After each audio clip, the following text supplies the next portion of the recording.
la decisione della Giunta è questa: il primo ciclo e il secondo ciclo aprono il 13 settembre, le scuole finiscono l'8 giugno.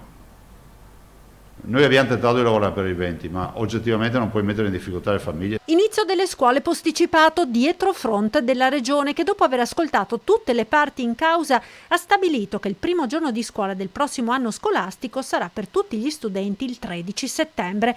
Il 16 coincide con un'importante festività ebraica, il 20 avrebbe creato troppi disagi alle famiglie. Abbiamo visto e rivisto questo dato e alla fine abbiamo dovuto rivederlo, e vi spiego anche perché.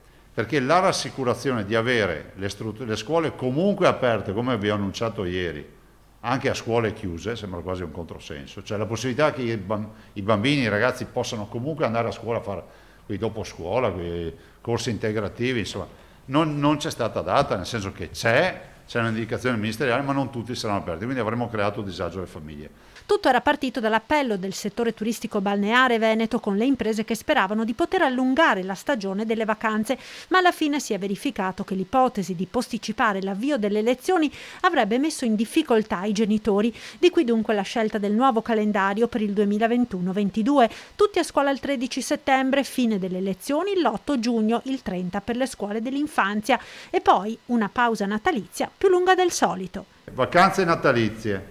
E qua si fanno una bella vacanzona a sto punto, quindi pensiamo anche alla montagna, come si dice, dal 24 dicembre 2021 all'8 gennaio 2022, vuol dire che rientro a scuola il 10 gennaio.